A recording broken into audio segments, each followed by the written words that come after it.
start with, Steve, what it means to get this accomplishment and get this team to the playoffs. It's a good first step for this group. I mean, I'm really excited for our players. From day one when they came into training camp, you could see that there was this motivation, and it's a good step for us, and they're a motivated group. Last night was a little bit awkward, to be quite honest. We played one of our poorest games of the season, and yet clinched a playoff spot. So, and the reaction from the group was not quite satisfied, So that's, I think, the interesting thing with this group and how they're handling all these situations moving forward is that they're motivated. What do you think Steve allowed you to get here? There's a lot of things. I think there's not just one thing. It's a tough thing to do, to qualify for the Stanley Cup playoffs. I mean, the teams it's such a challenge to get to that point. But maybe we can look back on all areas of the organization took a step, and there was a high level of accountability all throughout the organization. We needed to change the standard of how things were done here, but you can point out to the players and the commitment that they've put in, the coaching staff, and getting this team to that next level with an opportunity to play in the playoffs. This team was at a low point in November with that 5-game losing skid, and a lot of fans were basically resigning themselves to a lost season. And when we spoke to Travis Green a couple of days ago, he had mentioned, there were different times they had to talk to players and have conversations and not trying to think about the past. What can you say about the work that was done from your end to help this team dig themselves out of that hole to get to where they're at now, where they're in the playoffs? Well, the work, I mean, I think specifically you talked about when we're facing some adversity. Travis in particular is an honest guy, and he whether it's with the individuals or with the team, and he's connected with the group that way. Real high level of accountability, but open lines and honest line of communication, and I think the players have appreciated that, and they've grown within that. So times of adversity is really, when you can show your true character, and I think something to be proud of for these players is that they found the resolve to get through those moments, and some nights when we're not playing our best, find a way to win games. That's really the essence of team, and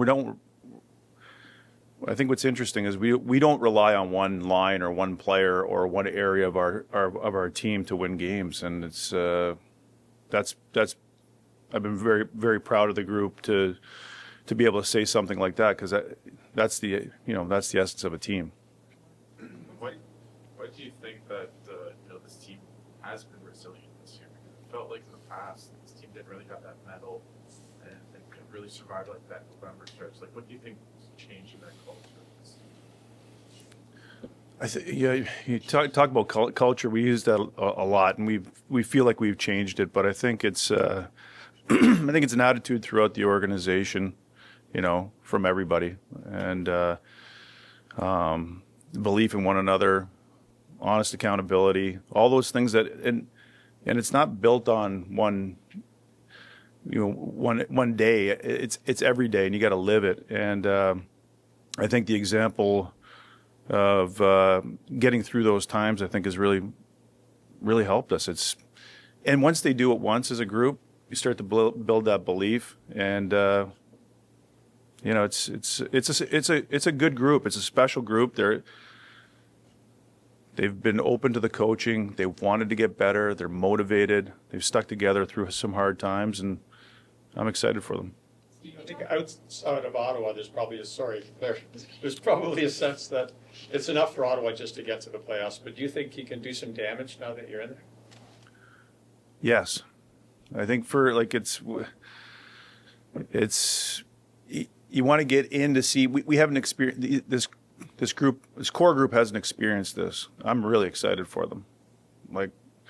And you want to get in and give yourself the best opportunity to win, and it's hard. And we've talked about playing playoff hockey. And the one thing I think down the stretch that Travis touched on is these games are hard as they get in the last 10 or 20 games, embrace that. And I think our group has. Similar to Wayne's point, you talk about how this is step one, and even like last night, the group not being satisfied. So in your mind, what is step two naturally?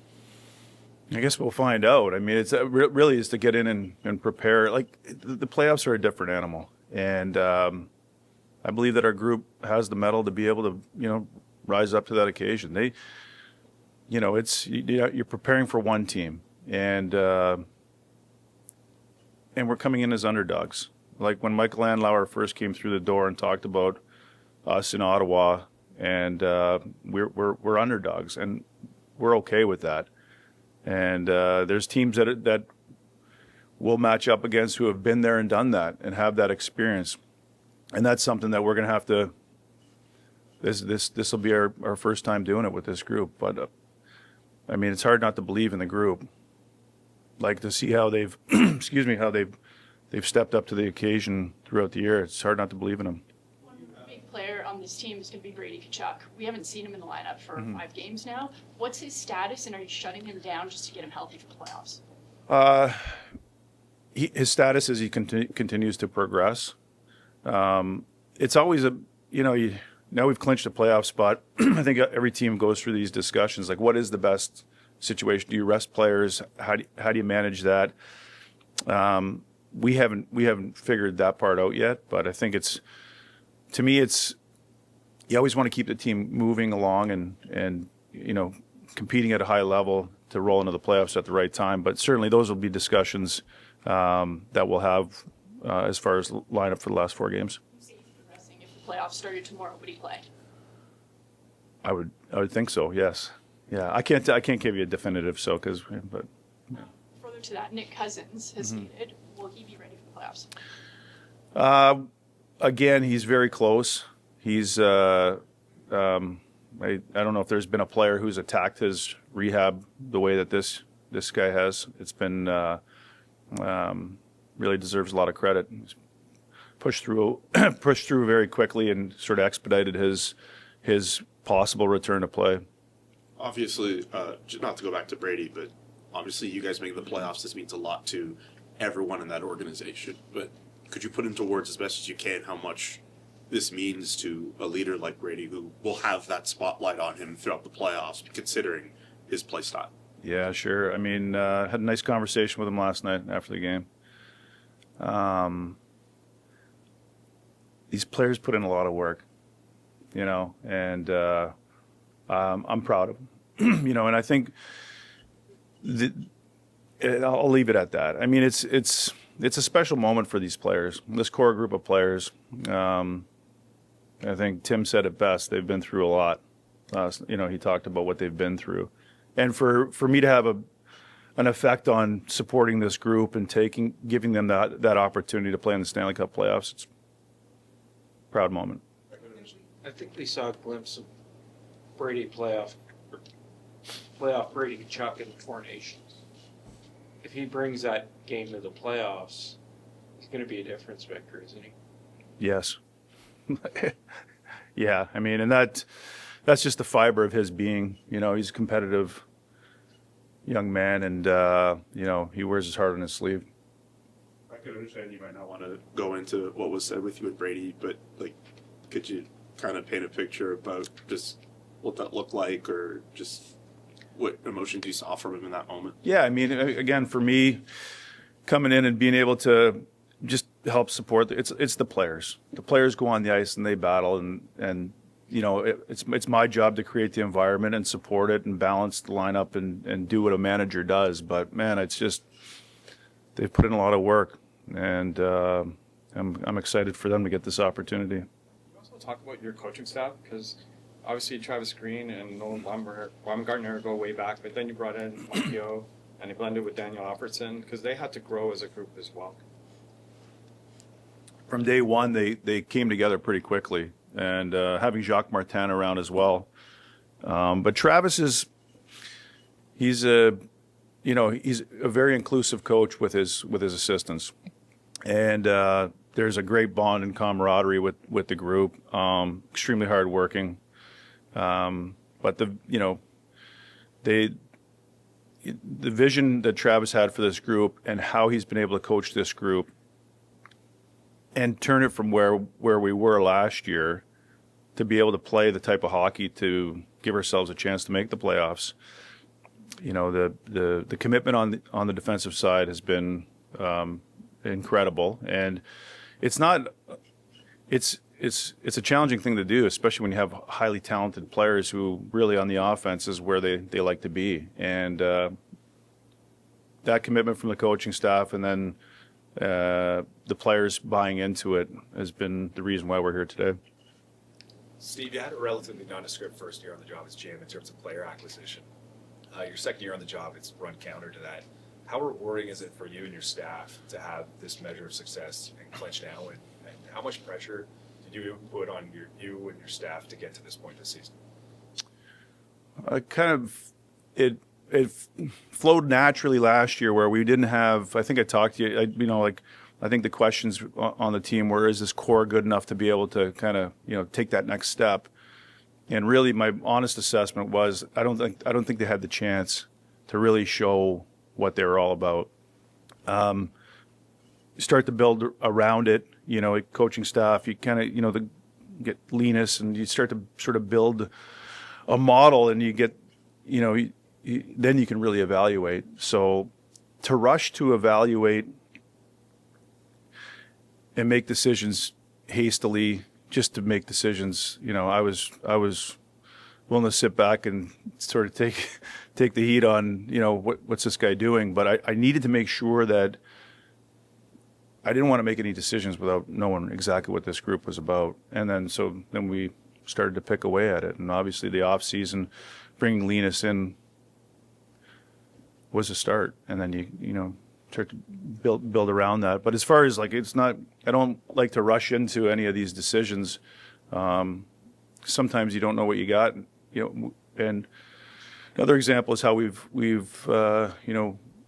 dealt with our American Hockey League affiliate in Belleville. And, they feel like they're part of the group because we've used a lot of them. And so to look outside the organization for player acquisition when you don't know what you have underneath, I think, and that takes time and it's patience and not always the easiest thing to do. Experience in your locker room was a focus for you until last July. How big has it been to have this experience surrounding the young core, and what was it about this mix of veteran players that helped your team get to the playoffs this year? Yeah, the goal in the offseason was on the goaltending and then balancing out our defense core and then the veteran players. So we were pretty detailed in what our approach was going to be. I mean, when you can bring in players like David Perron, Michael Amadio, championship experience, Nick Jensen, Linus, those players, when you go through losing stretches, and I think those players are the ones who sort of calm the waters down. And whether it's through a conversation on the bus or on the plane or at practice, I think they've been, and you can ask the players really to get the full assessment. But I do think that they've had. We watch them on the ice and we evaluate how they play, but there's also the unquantifiable and experience that they bring. When you reflect on the couple of weeks since the trade deadline, how much of an impact do you think Cousins and Zetterlund have had on this group so far? I think they've had a positive impact. Both still young players. Still, I think the ceiling is high for both of them. I think they fit into our group well. I think the depth, the profile of a Dylan Cousins at the center ice position is exciting for us. I think and Z is creating a lot of chances, and good to see him get one last night. He's a quality kid and quality hockey player. And again, I think we're happy with where they are now as members of our group, but also excited about the upside. Seeing Jake Sanderson come out of these games, especially on the defensive commitment side, just how important is this experience in the playoffs for a young defenseman? Yeah, I think for all of us, it's a good step, and we're excited to be in there. But Jake Yeah, since Four Nation. I mean, he's even before he was brings it every night for us. I mean, he's just elevated again. You know, it's impressive in the way that he goes about his business, and just, you know, you don't talk about Jake so much as a leader, you know, but he's one of our best leaders because of the way he handles himself and the commitment that he has to the game. Consider bringing Carter Tkachuk in for the playoffs to be around. Well, we want him to focus on winning a championship as well. You know, I think, and that was the message to him. You know, the development part of it, I think, has to be like, even when our players are in Belleville, I want them to help the Belleville Sens be a championship team and develop that way. So same messaging for Carter. But if they lose out in the next round, would you Sure. bring him in? We would talk about bringing him What in. advice do you have for players going into their first playoffs? Well, I mean, I think that'll be the coach's messages to him, but I don't think there needs to be much said, really. You know, I think stay in the moment. You know, the lights are a little bit brighter. It's such a fine line, you know, like you get into these playoff series and it's going to be, the emotion's going to really ramp up. So being able to control all that, you know, and, but, you know, Travis and the staff will have them, you know, the messaging right for them to, but I'm excited for them. How do you feel this roster construction is, you know, in a sense, built for the playoffs? You know, you have a lot of guys who've been through like wars over time. Like obviously regular season hockey is much different than playoff hockey. Like how do you think the group will translate its play to the playoffs? I guess time will tell, really. I mean, it's a balanced group. You know, we don't rely on one line, like I said earlier. We don't rely on just, you know, I think the depth of the group and the way that we play will give us an opportunity. Really, I just like, you know, we work hard on the defensive side of things. We make it tough on teams and you know, and again, we don't rely on one line. So it's not like if I'm looking at playing against our group, if you're matching up, like it's, you know, the depth has really helped us. You talked about load management with Brady earlier, possibly wrestling going into the postseason. Feels like a lot of your success is going to be predicated on the play of your secondary, Shabbat Jensen. Is there any discussion about shutting Jensen down for the remainder of the season? Again, probably, yeah, conversations about it for sure. Like, I mean, I guess at this time of the year, most players and teams are dealing with guys who are a little bit nicked up. So, yeah, it's a fine line, though. You want your team on the ice and competing, and you want to keep the rhythm. But certainly, I mean, if it's for get some rest for some players, we'll take a look at that. With your goaltending, if you want to give a goaltender a night off, is there a possibility of Levy coming out and playing games down the stretch? Yeah, I think those are all on the table. Give us any indication on whether you've spoken with Claude Giroux and his agent just about him becoming a free agent? Yeah, I wouldn't talk about. I mean, I don't want to talk about contracts, but certainly I talked to you know, we had a discussion midway through the season. We're going to wait till after the season's done. You haven't wrapped up 7, so I'm just curious about resting guys as opposed to where you finish in the standings. Does it matter? Is resting more important? Certainly, I think we look internally. We don't want to look at who the opponent is or anything like that's not the right way to go about things. Really, I mean they're all quality. I mean, obviously, teams we're looking at playing here in the first round have been there and done that, and I think we're okay coming in as underdogs.